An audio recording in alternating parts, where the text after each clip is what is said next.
Hello दोस्तों। तो कैसे हैं आप लोग? उम्मीद कर रहे हैं कि आपकी जो तैयारी है वो अच्छे से चल रही है। यह वीडियो स्टार्ट करने से पहले मैं आप लोग को यह बता देना चाहता हूं कि यह जो वीडियो है वह SSC, bank, railway, state, PCS, RO, ARO, RPF, SI के लिहाज से ये काफ़ी इम्पोर्टेंट है। तो चलो दोस्तों, ये वीडियो हम स्टार्ट करते हैं। ठीक है। वीडियो स्टार्ट करने से पहले आपको मैं ये बता देना चाहता हूँ कि अगर ये वीडियो आपको पसंद आए, अगर आपको ये वीडियो अच्छी लगी, तो आप इस वीडियो को लाइक करें, शेयर करें और सब्सक्राइब करें। दोस्तों, इस वीडियो के अंदर हम आज राजस्थान के नेशनल पार्क, जो भी नेशनल पार्क है राजस्थान के अंदर, उन सारे पार्क के बारे में डिटेल से कवर करने वाले हैं। हर एक चीज़ को क्लियर करके हम हर एक पार्क को आसानी से पढ़ेंगे। ठीक है, चलिए आगे बढ़ते हैं। हम ये देखते हैं कि राजस्थान में कुल 5 पार्क देखने को मिलते हैं। ठीक है। जैसे आपका मुकुंदरा हिल्स पार्क हो गया, नेशनल पार्क हो गया, केवला देव नेशनल पार्क हो गया। ठीक है। और डिजर्ट नेशनल पार्क हो गया। ये सब पार्क आपको देखने को मिलते हैं। जैसे आपको डिजर्ट नेशनल पार्क यहाँ पे मिल गया। ये आपका रणथंबोर नेशनल पार्क हो गया। ये आपका सरिस्का नेशनल पार्क हो गया। ये है केवला देव नेशनल पार्क। और ये आखिरी मुकुंदरा हिल्स नेशनल पार्क। तो हम ये देख सकते हैं कि हमारे सामने हमारे स्क्रीन पे कुल 5 नेशनल पार्क है जो कि राजस्थान के अंदर आते हैं। तो हम ये कह सकते हैं कि राजस्थान के अंदर टोटल 5 नेशनल पार्क है। जो आपका एक डिजर्ट पड़ता है, ये मान लीजिए ये डिजर्ट हो गया नेशनल पार्क। ठीक है। ये हमारा रणथंबोर हो गया, ये सरिस्का हो गया, ये केवलादेव हो गया और ये हमारा मुकुंदरा हिल्स नेशनल पार्क हो गया। तो इन सारे पार्क को हम डिटेल में पढ़ेंगे। ठीक है, चलिए आगे बढ़ते हैं। अब हम पढ़ते हैं पहला राष्ट्रीय उद्यान जो है हमारा राष्ट्रीय मरु उद्यान। ठीक है। या फिर राष्ट्रीय क्या बोलते हैं, national desert national park, English में बोलेंगे डिजर्ट नेशनल पार्क या फिर राष्ट्रीय मरु उद्यान। पहली बात तो ये देख सकते हैं कि ये हमारा कुछ इस प्रकार से दिखता है। ये लोकेशन है। हम ये देखते हैं कि राजस्थान के नक्शे में ये जो पार्क है वो कौन से जिले में देखने को मिलता है। तो हम ये कह सकते हैं कि ये जो जिला है वो जैसलमेर का है। यह जैसलमेर है और इधर बारमार है। ठीक है, बारमार जिला। तो डेजर्ट नेशनल पार्क का जो विस्तार है वो हमें 2 जिलों में देखने को मिलता है। पहला जिला हो गया आपका जैसलमेर। ठीक है। और दूसरा हो गया बारमार जिला। ठीक है। तो हम ये कह सकते हैं कि डेजर्ट नेशनल पार्क का विस्तार 2 जिलों में है। पहला जैसलमेर और दूसरा है हमारा बारमर। ठीक है। चलिए, इसके बाद हम ये पढ़ सकते हैं कि इसके बारे में ये पढ़ेंगे आगे कि जो हमारा डेजर्ट नेशनल पार्क है। ठीक है। डेजर्ट नेशनल पार्क, ये नेशनल पार्क तो है ही, इसके साथ यह यूनेस्को के वर्ल्ड हेरिटेज लिस्ट में ये शामिल भी है। ठीक है। क्या है ये भैया? यह यूनेस्को यूनेस्को यह यूनेस्को के वर्ल्ड हेरिटेज लिस्ट में शामिल है। कौन? Desert national park. ठीक है। चलिए, इसका तो लोकेशन हम देख लिए। अब हम ये देखते हैं कि इसमें क्या कोई नदी इंपॉर्टेंस है या फिर इस क्षेत्र में कोई नदी का जल ग्रहण क्षेत्र देखने को मिलता है। तो जी हाँ, यहाँ पे लूनी नदी, यहाँ पे राजस्थान की फेमस नदी है लूनी नदी। ठीक है। तो लूनी नदी का जल ग्रहण क्षेत्र जो है वो डेजर्ट नेशनल पार्क में देखने को मिलता है। ठीक है। चलिए आगे बढ़ते हैं। अगर हम बात करें इस लूनी नदी का, ठीक है, कि इसका जो उद्गम है वो कहाँ से होता है भैया, तो इसका जो उद्गम है वो अरावली पर्वतमाला से निकलती है। अरावली पर्वतमाला की पुष्कर घाटी से निकलती है। ठीक है, हम यहाँ पे लिख दे रहे हैं। ठीक है, एक मिनट। ये है अरावली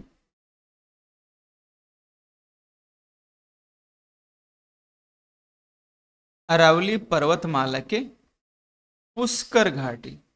ठीक है।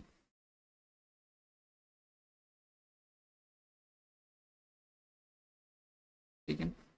तो अरावली पर्वतमाला की पुष्कर घाटी से लूनी नदी जो है वह निकलती है। ठीक है। चलिए, हम देखते हैं और आगे बढ़ते हैं कि डिजर्ट नेशनल पार्क है, इस पार्क में कौन से पशु वर्ग का संरक्षण किया जाता है, कौन से पंछियाँ कौन से वनस्पति यहाँ पे देखने को आपको मिलती है। ठीक है, इसके बाद में एक और पॉइंट यहाँ पे देखने को मिल सकता है कि यह जो नेशनल पार्क है डिजर्ट, ठीक है, यह स्नैक्स मतलब कि यहाँ पे इस स्नैक मतलब कि सांपों की जो जातियां हैं, जो सांपों की जो संख्या है वो पूरे भारत में सबसे ज्यादा देखने को मिलती है। अगर हम बात करें स्नैक्स की, स्नैक्स या फिर सांप, एक मिनट,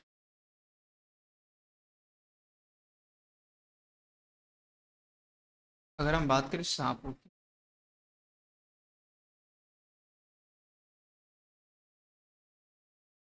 जो हमारी सांप की जो प्रजातियां हैं, ठीक है, या फिर जो संख्या है, वह डिजर्ट नेशनल पार्क में देखने को सबसे ज्यादा मिलती है। ठीक है, ये एक पॉइंट हो सकता है। ठीक है, अगर हम पढ़ते हैं कि यहाँ पे किस प्रकार के पंछियाँ पाए जाते हैं, किस प्रकार के जानवर पाए जाते हैं, और कौन सी वेजिटेशन, कौन सा फ्लोरा, कौन सा जंगल देखने को मिलता है। ठीक है, चलिए, तो हम ये देखते हैं कि यहाँ पे बहुत ही इम्पोर्टेंट जो है राजस्थान का स्टेट बर्ड, ठीक है ना, जिसका नाम है ग्रेट इंडियन बस्टर्ड। ठीक है, तो आपको यहाँ पे ग्रेट इंडियन बस्टर्ड देख सकते हैं स्क्रीन पे, आपको ये स्क्रीन पे ग्रेट इंडियन बस्टर्ड है, ये जो हमारी है ये ग्रेट इंडियन बस्टर्ड है। ठीक है, तो ग्रेट इंडियन बस्टर्ड ये राजस्थान का स्टेट बर्ड भी है। ठीक है, और ये जो है वो CR कैटेगरी के अंदर आता है। ये CR मतलब क्रिटिकल इंडेंजर्ड, क्रिटिकली इंडेंजर्ड मतलब होता है, मतलब कि घोर संकटग्रस्त।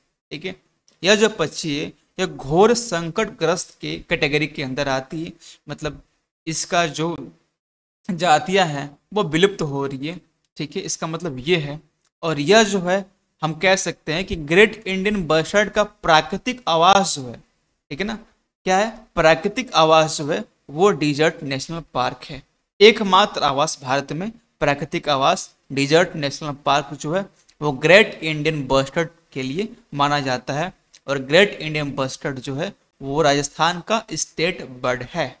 ठीक, यहाँ पे आप देख सकते हैं कि ये फीमेल का पिक्चर है यहाँ पे, और ये मेल का पिक्चर है, कुछ इस प्रकार से दिखाई देते हैं। लाइफ लाइनिंग की कम से कम 15-16 साल जो है आप देख सकते हैं, 15-16 साल आपकी इसकी लाइफ लाइन होती है। ठीक है, बस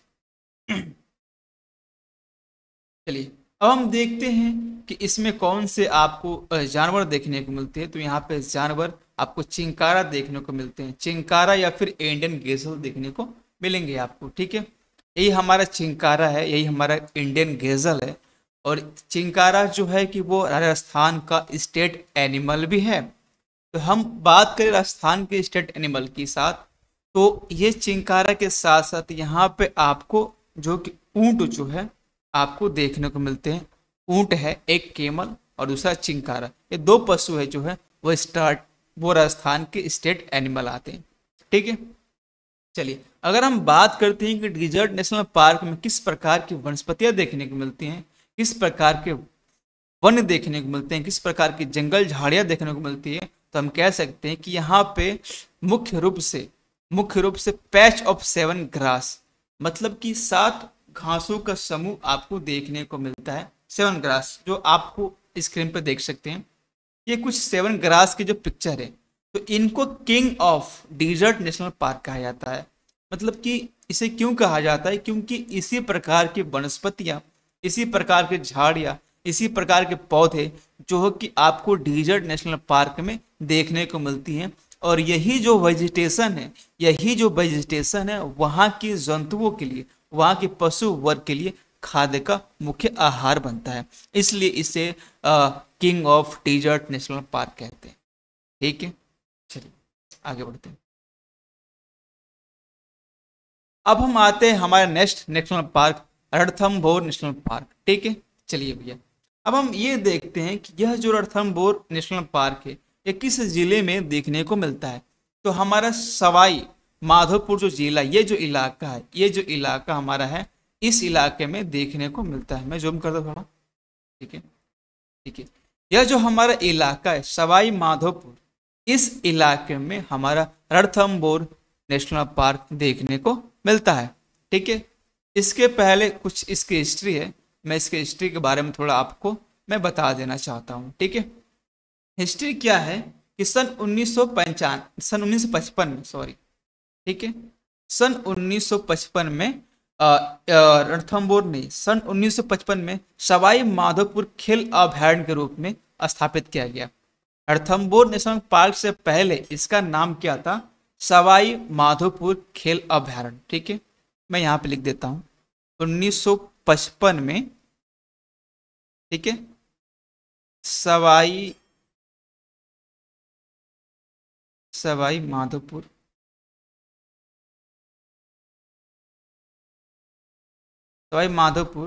खेल अभयारण्य।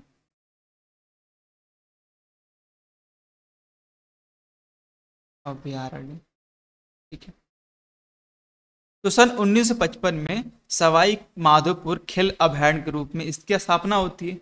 उसके बाद क्या होता है कि कुछ सालों के बाद, एटलीस्ट 1973 में अगर हम बात करें, 1973 की बात करें तो 1973 में इसे टाइगर रिजर्व के रूप में घोषित कर दिया गया था। इसकी अनाउंसमेंट जो होती है वो किसमें होती है? 1973 में टाइगर रिजर्व के रूप में। ठीक है, फिर क्या होता है कि 1980 में इसे नेशनल पार्क का दर्जा मिल जाता है। 1980 में इसे नेशनल पार्क का दर्जा मिल जाता है।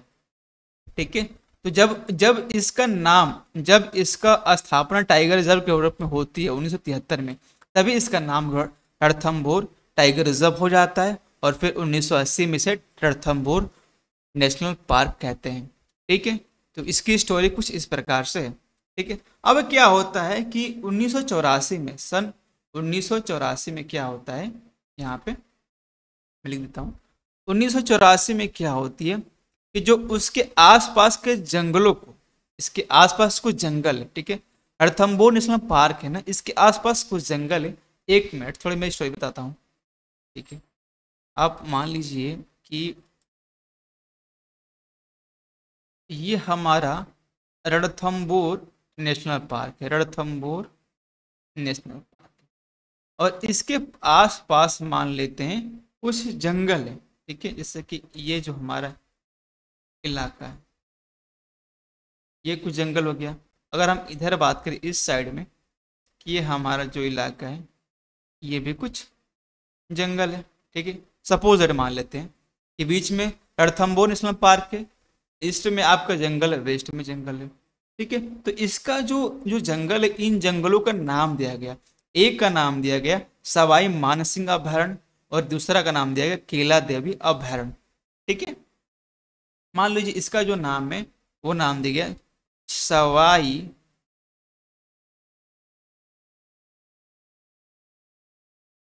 मानसिंह। ठीक है, सवाई मानसिंह अभयारण्य, और इसका नाम दिया गया केला देवी अभयारण्य। ठीक है, केला देवी। ठीक है, चलिए हम अगर बात करते हैं कि क्या इस नेशनल पार्क में कोई नदी देखने को मिलती है, तो जी हाँ, यहाँ पे आपको दो नदी देखने को मिलती है। एक का नाम है बनास और दूसरा का नाम है चंबल नदी। ठीक है, अगर हम बात करें कि अगर ये रणथंभौर नेशनल पार्क है, ठीक है, ये क्या है भैया, ये रणथंभौर नेशनल पार्क है, तो हमें इसके नॉर्थ पॉइंट में, इसके ये पॉइंट जो नॉर्थ पॉइंट है, यहाँ पे हमें बनास नदी देखने को मिलती है। ठीक है, यहाँ पे हमें बनास नदी देखने को मिलती है। अगर हम बात करें साउथ पॉइंट की, अगर हम बात करें साउथ पॉइंट की, तो यहाँ पे हमें चंबल नदी जो है, चंबल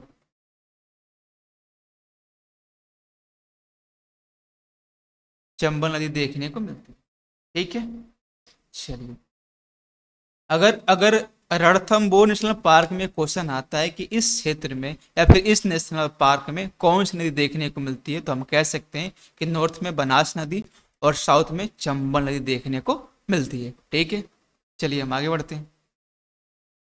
अब हम ये कहते हैं कि अगर मान लीजिए, ठीक है, अगर हम यहाँ देखेंगे कि कि यहाँ पे किस प्रकार के वेजिटेशन, किस प्रकार के जंगली जानवर और किस प्रकार के पंछियाँ देखने को मिलती है। तो हम यहाँ पे कह सकते हैं कि यहाँ पे जो है कि बंगाल टाइगर देखने को मिलता है। ठीक है, अगर हम रेप्टाइल की बात करें तो रेप्टाइल में आपका मगर क्रोकोडाइल देखने को मिलता है।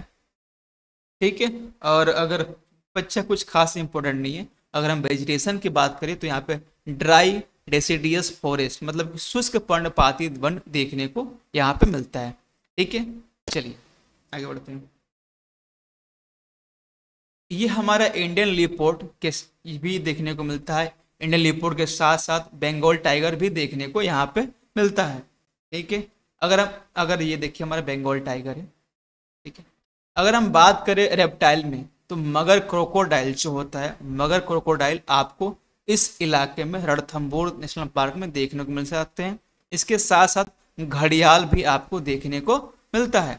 अगर हम बात करें वेजिटेशन की, वनस्पतियाँ की, ठीक है, तो यहाँ पे ड्राई डेसिडियस फॉरेस्ट देखने को मिलता है, सूखा पर्णपाती वन देखने को मिलता है। जो आपके स्क्रीन पे आप देख सकते हैं कि यह जो वन है, कुछ घास है, कुछ कटीली झाड़ियां हैं और कुछ जो है कि वृक्ष आपको देखने को मिलते हैं। और ये जो वन है, सब वन का जो कैटेगरी है, ये सब सूखा दिखाई दे रहा है। ठीक है, इसलिए इसे हम सूखा पर्णपाती वन कहते हैं, जो हमको रणथंभौर में देखने को मिलता है।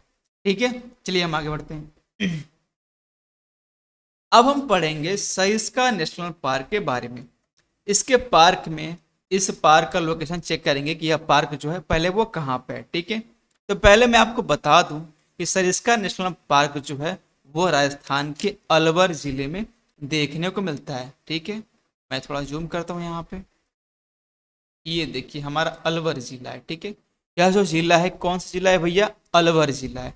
तो राजस्थान के अलवर जिले में सरिस्का नेशनल पार्क देखने को मिलता है। ठीक है, चलिए, और इसका अगर ज्योग्राफिकल रीजन की बात करें तो यह अलवर के साथ साथ अरावली पहाड़ियों में भी इसका विस्तार है। ठीक है ना, कहाँ पे भैया? अरावली पहाड़ियाँ। ठीक है, मैं आगे डिस्कस करता हूँ। ये हमारा सरिस्का टाइगर, सरिस्का, हाँ एक मिनट, एक पॉइंट और भी है कि सरिस्का नेशनल पार्क, सरिस्का जो नेशनल पार्क है, ठीक है, सरिस्का नेशनल पार्क के साथ साथ यह जो है हमारा एक पॉइंट टाइगर रिजर्व भी है और ये वाइल्ड लाइफ सेंचुरी भी है। ठीक है, ये टाइगर रिजर्व है और ये वन्यजीव अभयारण्य भी है, दो चीज है। ठीक है ना, तो सरिस्का नेशनल पार्क के साथ साथ टाइगर रिजर्व भी है और वाइल्ड लाइफ सेंचुरी भी है। ठीक है, इसके साथ अगर मैं बात करूं, ठीक है, तो यहाँ पे खनिज लवण काफी ज्यादा मात्रा में पाई जाती है और खनिज लवण में खासकर कॉपर, कॉपर जो है वो बहुत प्रचुर मात्रा में यहाँ पे पाई जाती है। कॉपर की मैं बात करूं, कॉपर, ठीक है, कॉपर या फिर तांबा। ठीक है, तो कॉपर या फिर तांबा के लिए ये सरिस्का नेशनल पार्क काफी फेमस है। ठीक है, मैं इसके साथ बात करूं तो जो सरिस्का नेशनल पार्क है वो बाघों के लिए काफी फेमस है। ठीक है, चलिए, तो हम अगर पॉइंट की बात करें तो सरिस्का नेशनल पार्क के बारे में, यह नेशनल पार्क राजस्थान के अलवर जिले में है। ठीक है, पहले पॉइंट कहाँ पे भैया? अलवर जिले में। इसके साथ साथ इसका जो विस्तार है वह अरावली पहाड़ियों में भी इसका विस्तार है। ठीक है ना, अरावली पहाड़ियों में भी इसका विस्तार है। सरिस्का नेशनल पार्क के साथ साथ ये टाइगर रिजर्व भी है और वाइल्ड लाइफ सेंचुरी भी है। अगर हम खनिज की बात करें तो यहाँ पे कॉपर जो है, तांबा है, वो प्रचुर मात्रा में पाई जाती है। इसके साथ साथ यह बाघों के लिए प्रसिद्ध है। कौन? तो सरिस्का नेशनल पार्क। ठीक है, चलिए, अगर हम बात करें यहाँ पे नदी की, क्या इसमें कोई नदी इंपॉर्टेंट है? इस क्षेत्र में सरिस्का नेशनल पार्क में कौन सी नदियों का जल ग्रहण क्षेत्र देखने को मिलता है? ठीक है, तो हम बता सकते हैं कि इस क्षेत्र में क्रमशः 4 नदियों का जल ग्रहण क्षेत्र देखने को मिलता है। पहला है चंबल नदी, दूसरा है काली नदी, तीसरा है रमजान नदी और चौथा आहू नदी है। ठीक है, तो ये 4 नदियां जो है हमें सरिस्का में देखने को मिलता है। आइए मैं उनका नाम लिखता हूँ। ठीक है, पहली नदी जो है वह है भैया चंबल, चंबल नदी। ठीक है, दूसरा है काली नदी। ठीक है, क्या है, काली नदी। ठीक, तीसरा है रमजान नदी, हमारा रमजान नदी। और चौथा हमारा है, आखिरी है आहू नदी। ठीक है, आ, ये चार नदियां हमें देखने को मिलता है, चंबल, काली, रमजान और आहू नदी देखने को मिलता है। ठीक है, चलिए अगर हम बात करें कि ये किसके लिए फेमस है, तो शायद इसका नेशनल पार्क जो हमारा है वो टाइगर रिजर्व भी है। और टाइगर रिजर्व होने के नाते यह बंगाल टाइगर के लिए काफी फेमस है। ठीक है ना, किसके लिए, बंगाल टाइगर के लिए काफी फेमस है सरिस्का नेशनल पार्क। अगर हम बात करें कि यहाँ पे किस प्रकार की वनस्पति देखने को मिलती है, तो यहाँ पर इससे arid forest, scrub thorn forest देखने को मिलता है। मतलब शुष्क जंगल, कांटेदार झाड़ियाँ जो होती है, कुछ इस प्रकार की वनस्पतियाँ जो होती हैं वो सरिस्का नेशनल पार्क में देखने को मिलता है। चलिए हम देखते हैं, हम कह रहे हैं कि यहाँ बंगाल टाइगर के लिए फेमस है सरिस्का। ठीक है, चलिए, और ये हमारे एरिड फॉरेस्ट है, शुष्क वन है। कुछ इस प्रकार के जो वन होते हैं वो हमें सरिस्का नेशनल पार्क में देखने को मिलते हैं। ठीक है, चलिए, और ये हमारे स्क्रब थॉर्न फॉरेस्ट, झाड़ीदार कांटों का जंगल। आप देख सकते हैं कि ये प्रकार के जो जंगल है वह सरिस्का में काफी देखने को मिलते हैं। कुछ कुछ पत्तियां भी दिखाई नहीं दे रही सही से, यहाँ पे कुछ कांटेदार झाड़ियां दिखाई दे रही है, घास फूस है। कुछ इस प्रकार की वनस्पतियां जो होती है वो आपको सरिस्का में देखने को मिलती है। ठीक है, चलिए आगे बढ़ते हैं। अब हमारा है next national park Mukundra hills राष्ट्रीय उद्यान। ठीक है, मुकुंदरा हिल्स राष्ट्रीय उद्यान धर्रा। ठीक है, तो सबसे पहली ये बात है कि इस नेशनल पार्क को हम दर्रा नेशनल पार्क भी कहते हैं। कौन सा, दर्रा नेशनल पार्क। दर्रा का मतलब होता है कि पास, जो दर्रा है इसका मतलब होता है पास। जैसे हम लोग ज्योग्राफी में पढ़ा हुआ है, बहुत सारे दर्रे हमारे हैं, उत्तराखंड में है, जम्मू कश्मीर में है। ठीक है, हिमाचल प्रदेश में कई सारे झरना हैं। तो उस दर्रा मतलब वही, दर्रा मतलब पास। ठीक है, तो पास है। हम देखते हैं कि यह जो मुकुंदरा हिल राष्ट्रीय उद्यान है, यह राजस्थान के किस इलाके में आपको देखने मिलता है। ठीक है, तो ये जो हमारा इलाका है आप देख सकते हैं, झालावाड़, कोटा, बूंदी, चित्तौड़, इस इलाके में आपको देखने को ये मिलता है। ठीक है, थोड़ा मैं जूम करता हूँ।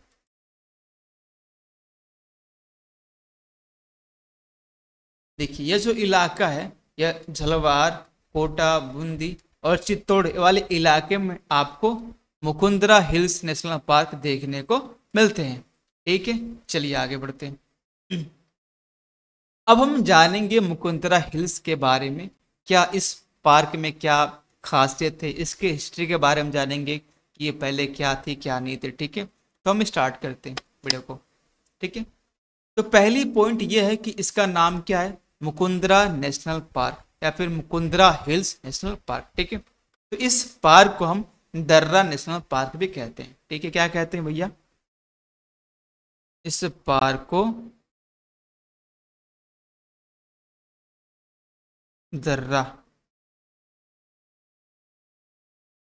इस पार्क को दर्रा नेशनल पार्क भी कहते हैं। और दर्रा का मतलब होता है पास। क्या होता है, पास। ठीक है, अब जो यह जो पास है, ठीक है, यह जो पास है वो दो माउंटेन के बीच का पास है। ठीक है ना, जो पास है वो दो माउंटेन के बीच का पास है। पहले माउंटेन का नाम क्या है, मुकुंदरा, और दूसरी का नाम है गारगोला। ठीक है, मैं नाम यहाँ पे लिख देता हूँ, ध्यान दीजिएगा आप लोग।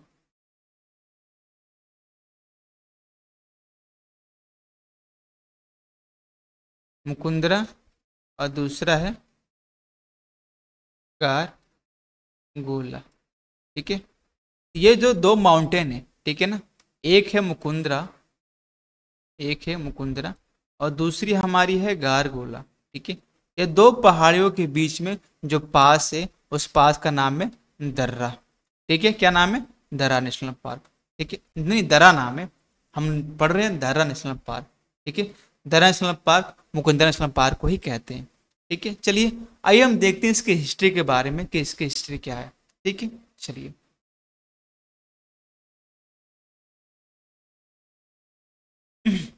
ठीक है, तो सबसे पहले हम ये देखते हैं कि यह जो है इसकी घोषणा 2004 में, देखिए इसकी 204 में इसकी घोषणा की गई नेशनल पार्क के रूप में। ठीक है ना, 204 में कहा गया कि जो मुकुंदरा है यह भैया नेशनल पार्क ही रहेगा। फिर क्या हुआ 2013 में, 2013 में इसे टाइगर रिजर्व के रूप में कन्वर्ट कर दिया गया कि नहीं भैया ये नेशनल पार्क है, इसके साथ साथ ये टाइगर रिजर्व रहेगा। 2013 में इस बात की घोषणा कर दी गई। ठीक है ना, दो चीज़ें याद रखेगा। पहली बात कि इसकी स्थापना हुई नेशनल पार्क के रूप में 2004 में, और इसे टाइगर रिजर्व 2013 में बनाया गया। ठीक है, चलिए अगर हम बात करते हैं कि क्या इस इलाके में कोई नदी वदी बहती है कि नहीं बहती है, तो जी हाँ, यहाँ पे दो नदियाँ बहती हैं। पहली नदी का नाम है काली सिंध नदी और दूसरी नदी है चंबल नदी। ठीक है, मैं यहाँ पे नाम लिखता हूँ, काली काली सिंध नदी और दूसरी नदी हमारी है चंबल नदी। ठीक है, दोनों नदियाँ यहाँ पे काफ़ी फेमस है। एक नदी है काली नदी और दूसरी नदी है चंबल नदी।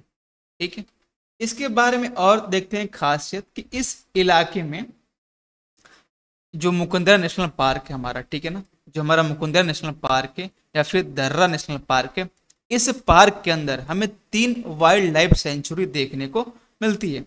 ठीक है, कौन सी? 3 वाइल्ड लाइफ सेंचुरी, मतलब 3 वन्य जीव अभयारण्य देखने को मिलते हैं, जिनके नाम क्रमशः है, पहला है राष्ट्रीय चंबल अभयारण्य, दूसरा दर्रा वन्य जीव अभयारण्य और तीसरा है जवाहर सागर वन्य जीव अभयारण्य। ठीक है, तो ये काफी इंपॉर्टेंट क्वेश्चन बन सकता है, ऐसा क्वेश्चन पूछ सकता है कि ऐसा कौन सा नेशनल पार्क है जिसके अंदर राष्ट्रीय चंबल, दर्रा वाइल्ड लाइफ सेंचुरी और Jawahar Sagar wild life sanctuary देखने को मिलती है। तो हमारा आंसर रहेगा मुकुंदरा नेशनल पार्क। ठीक है, ठीक है, पहले हम बात करें 1 नंबर राष्ट्रीय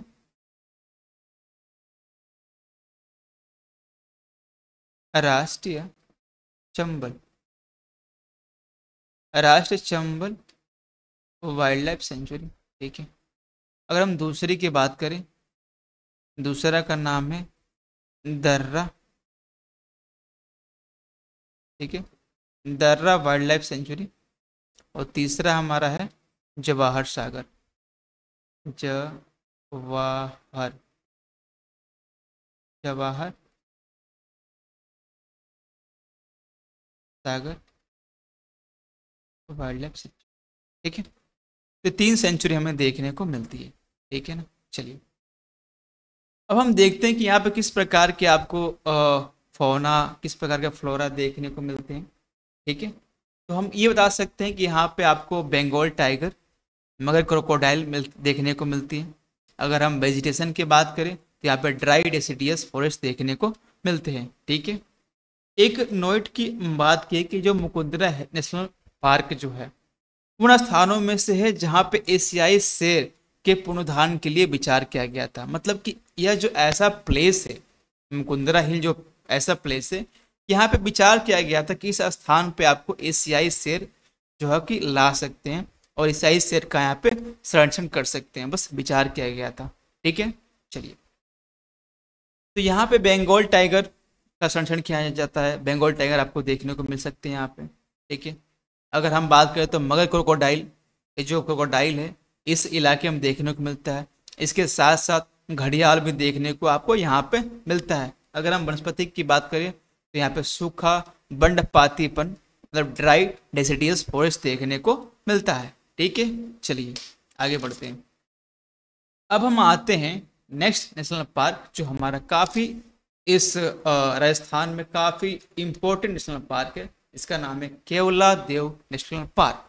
ठीक है, पहली बात तो ये है कि केवलादेव नेशनल पार्क या राजस्थान के किस जिले में देखने को मिलता है।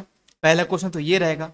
ठीक है, तो हम देख सकते हैं कि राजस्थान के भरतपुर जिले में केवलादेव नेशनल पार्क देखने को मिलता है। ठीक है, अब हम मैप में देखेंगे कि भरतपुर जिला जो है वो किस पॉइंट पे है। ठीक है, चलिए, उत्तर प्रदेश के सीमा पर हमारा भरतपुर जिला जो है राजस्थान का देखने को मिलता है। तो इस इलाके में केवलादेव नेशनल पार्क देखने को मिलता है। ठीक है, चलिए आगे बढ़ते हैं। ठीक है, केवलादेव नेशनल पार्क, ठीक है, जिसको हम भरतपुर बर्ड सेंचुरी के नाम से भी जानते हैं। ठीक है, किसके नाम से? भरतपुर बर्ड सेंचुरी, मतलब कि भरतपुर पक्षी अभयारण्य। अगर हम बात करें तो भरतपुर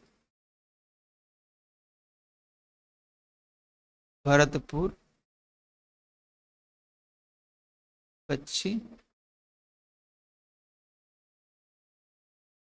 अभयारण्य। ठीक है, तो भरतपुर पक्षी अभयारण्य के रूप में हम केवलादेव नेशनल पार्क को हम जानते हैं। ठीक है, और दूसरी पॉइंट ये है कि ये यूनेस्को के वर्ल्ड हेरिटेज लिस्ट में ये शामिल भी है। ठीक है, इस लिहाज से ये और इम्पोर्टेंट हो जाती है। केवलादेव नेशनल पार्क यह यूनेस्को के वर्ल्ड हेरिटेज लिस्ट में शामिल है और केवलादेव नेशनल पार्क को भरतपुर पक्षी अभयारण्य के नाम से जानते हैं। ठीक है, और यह मानव निर्मित आर्द्रभूमि क्षेत्र है। ठीक है, ये क्या बोलते हैं? ये human wetland, human made wetland बोलते हैं, जिसको वेटलैंड बोलते हैं इंग्लिश में, हिंदी में बोलते हैं। यह मानव निर्मित आर्द्रभूमि क्षेत्र है। ठीक है, अगर हम बात करें कि क्या इस इलाके में कोई नदी इंपॉर्टेंट है, तो जी हाँ, यहाँ पे दो नदियाँ काफ़ी इंपॉर्टेंट है। पहली नदी है बाणगंगा और दूसरी है गंभीर नदी। ठीक है, बाणगंगा पहली है हमारी, बाणगंगा,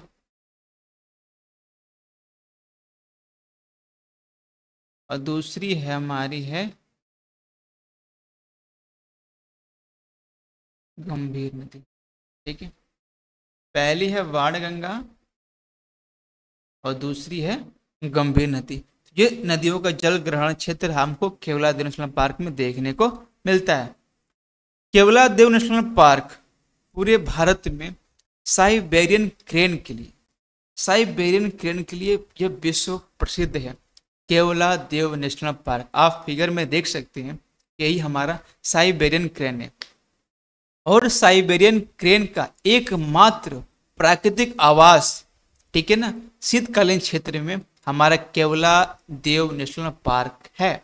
शीतकालीन मतलब ठंडा का मौसम, मतलब ठंडा का मौसम जब आता है तो यह जो पक्षी होते हैं साइबेरियन क्रेन, ये हमारे केवलादेव में आ जाते हैं शीतकालीन क्षेत्र में, और जब ग्रीष्म ऋतु आता है तो फिर यहाँ से ये लोग चले जाते हैं। ठीक है ना, तो साइबेरियन क्रेन के लिहाज से केवलादेव काफ़ी इम्पोर्टेंट है। ठीक है ना, क्वेश्चन आपसे पूछ भी सकता है कि भारत के किस नेशनल पार्क में साइबेरियन क्रेन का प्राकृतिक आवास देखने को मिलता है, तो हमारा आंसर रहेगा केवलादेव नेशनल पार्क। ठीक है, अगर हम बात करें यहाँ पे किस प्रकार की वनस्पति देखने को मिलती है, देखिए हमारा ये साइबेरियन क्रेन है, कुछ इस प्रकार का दिखाई देता है। ठीक है, हम बात करते हैं कि यहाँ पे किस प्रकार की वनस्पति देखने को मिलती है, तो यहाँ पे कदम जो है आप लोग देखे होंगे, कदम का पेड़ है, ये कदम का फूल है, ये कदम का फल है। ठीक है, सॉरी, ये कदम का फूल है और कदम का पेड़ आप देखे ही होंगे। ये हमारा बबूल है। कुछ इस प्रकार की वनस्पतियां हमें केवलादेव में देखने को मिलती है। ठीक है, तो हम कह सकते हैं कि राजस्थान में जितने भी नेशनल पार्क है, उन सारे नेशनल पार्क को डिटेल में आसानी तरीके से हमने कवर कर लिया है। ठीक है, अगर कोई भी आप लोग को दिक्कत होती है, कोई भी प्रॉब्लम होती है, तो आप कमेंट करके बताएं कि हाँ यहाँ पे कोई भी मिस्टेक हुई या फिर हमें समझ में नहीं आया है। ठीक है, चलिए, वीडियो एंड करने से पहले आपके सामने मैं एक क्वेश्चन रखना चाहूँगा, जिसका जवाब आप कमेंट बॉक्स में देना होगा। क्वेश्चन हमारे यह है कि राजस्थान के किस राष्ट्रीय उद्यान में साइबेरियन क्रेन देखी जाती है? Option A Mukundra hills, option B Keoladeo, option C Sariska, option D Ranthambore राष्ट्रीय उद्यान। तो थैंक यू, धन्यवाद दोस्तों। उम्मीद कर रहे हैं कि आपकी जो तैयारी है वो अच्छे से चल रही होगी। तो मिलते हैं नेक्स्ट वीडियो में नेक्स्ट नेशनल पार्क के साथ। धन्यवाद।